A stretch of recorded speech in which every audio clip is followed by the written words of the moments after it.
अस्सलाम वालेकुम व्यूअर्स, मैं आपका होस्ट मियां नवीज़ zero to hero YouTube channel से आज एक बहुत ही कमाल शख्सियत के साथ मौजूद हैं जिन्होंने अभी तक बहुत ज़्यादा इंटरनेशनल कंपटीशंस विन किए और हम आजकल इनके मुख्तलिफ चैनल्स के ऊपर भी देख रहे हैं।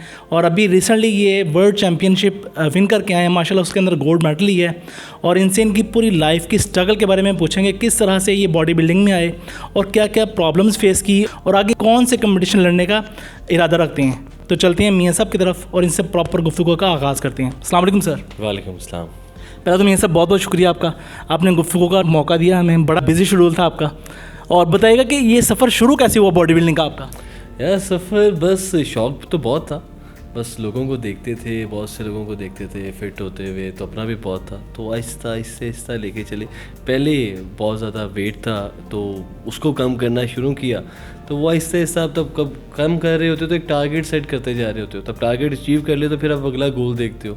तो बस वो गोल करते करते पैशन बनता वो प्रोफेशनलिज्म में आ गया और बस अल्हम्दुलिल्लाह अल्लाह पाक इज़्ज़त दे रहा है और हम उसमें लेके चल रहे हैं। कितने वेट से कम करना शुरू किया था आपने?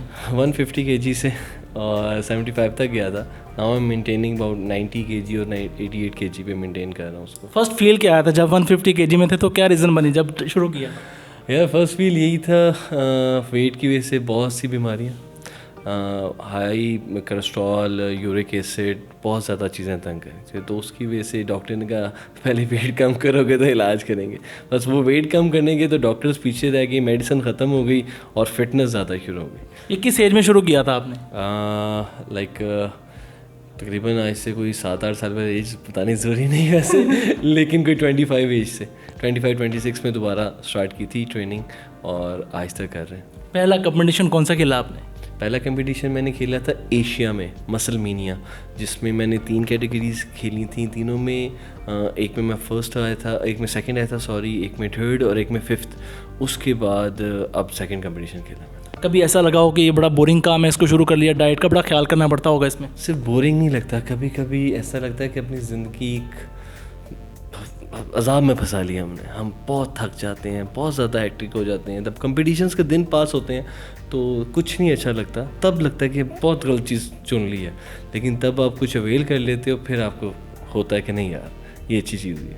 तो डाइट किस तरह की नॉर्मली आप लोग ले रहे होते हैं?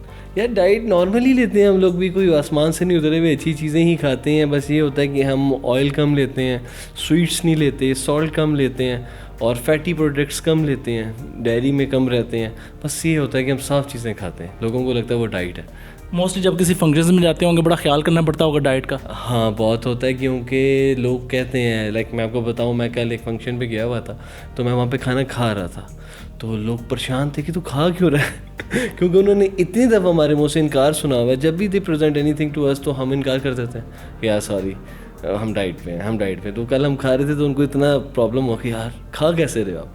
तो ये असल प्रॉब्लम होती है, हमें बहुत जगहों पर इनकार करना पड़ता है। नॉर्मल लाइफ में किस तरह की रूटीन होती है आपकी डाइट के हवाले से स्पेशली? यार डाइट के हवाले से रूटीन बड़ी सिंपल सी है। हम डे, हमारा अर्ली डे स्टार्ट होता है, हम उठते साथ अपना ब्रेकफास्ट लेते हैं, बॉयल एग्स होते हैं, ब्रेड्स होती हैं, ब्लैक कॉफ़ी हो सकती है, ग्रीन टी हो सकती है। फिर उसको मेंटेन करते हैं सारा दिन, हमने कितने कार्ब्स लेने हैं, कितना फ़ैट % होना चाहिए, कितनी हमने प्रोटीन लेनी है। तो फिर उसके साथ और फिर डेज भी काउंट करते हैं। कभी हम बल्क में जा रहे होते हैं, कभी हम लीन डाइट कर रहे होते हैं, कभी हम बिल्कुल मुकाबले के दिनों में कुछ और डाइट होती है। तो हर दिन के लिहाज से हमारी डे बनती है। हम डाइट डिफरेंट डेज़ में डिफरेंट तरीके से करते हैं। जब पहला कंपटीशन आपने विन किया मिस्टर एशिया का, उस टाइम फील कैसा था आपका? यार I feel so proud on my own self कि यार मुझे यकीन नहीं आता था कि मैं यहाँ तक पहुँच चुका हूँ और अल्लाह पाक ने इतनी इज़्ज़त बख्श दी है। और वो भी एक ग्रेट फील होता है जब आप इतनी दुनिया के लोगों के साथ कम्पीट करते हो और आप चाहे सेकंड ही क्यों ना आ रहे हो, तो आप बहुत फील करते हो कि यार कुछ तो किया था और अल्लाह मियाँ तब आपको रिवॉर्ड देता तो और अच्छा लगता उसके ऊपर। अभी माशाल्लाह बहुत बड़ा एक टाइटल आपने विन किया वर्ल्ड चैम्पियनशिप का, तो इसके बारे में कुछ कहना चाहेंगे?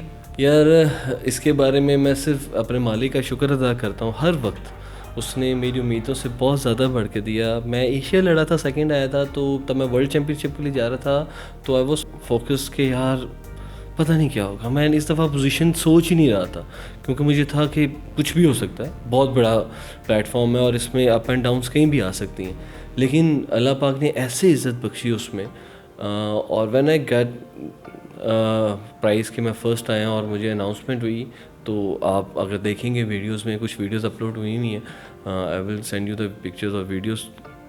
वो आउट ऑफ वर्ड कंडीशन थी, उसको एक्सप्लेन नहीं कर सकते। I have tears in my eyes, आंसू थे तब मैं स्टेज से उतरा, तो मुझे यकीन ही नहीं आ रहा था कि मैं वर्ल्ड चैम्पियन हो चुका हूँ।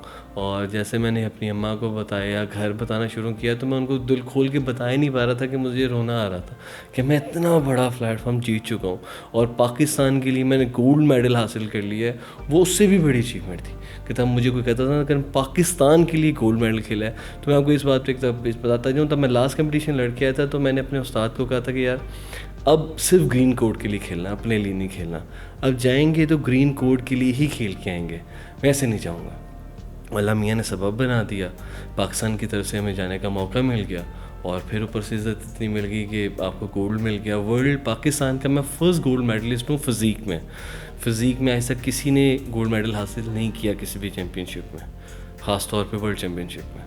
तो अब तक ये जो माशाल्लाह इतनी अचीवमेंट्स आपने की, इसमें किन किन लोगों का क्या क्या रोल है? यार रोल अगर मैं सच्ची बताऊँ तो सबसे पहले तो मेरे टीचर का, मेरा उस्ताद नासिर भाई, हाफिज़ नासिर नाम है, हमारा जिम है बे लेजेंड, हम वहाँ पे होते हैं। और उसके बाद my wife, my family, my childrens, मेरी बेटी, उसको सबसे ज़्यादा रोल है। वो हमेशा कहती बाबा आपके एब्स गायब नहीं होने चाहिए एब्स रहने चाहिए। अम्मा, अब्बा, बहन, भाई, हर एक दोस्त, चाहने वाले जितने हम लोग इर्द गिर्द के लोग हैं, बहुत से फ्रेंड्स हैं, सब सपोर्ट करते हैं। हर एक का अपना अपना रोल है।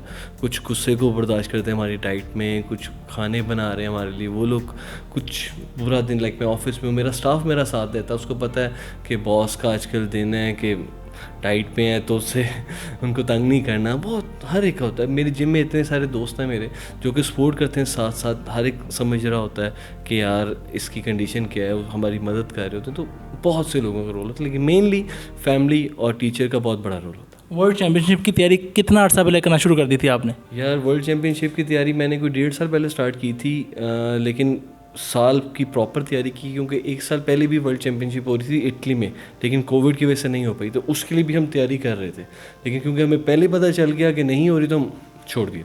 फिर पूरा 1 साल non stop 24/7 7 day a week हमने छुट्टी नहीं की, एक ऑफ नहीं है, ना डाइट में ना जिम में।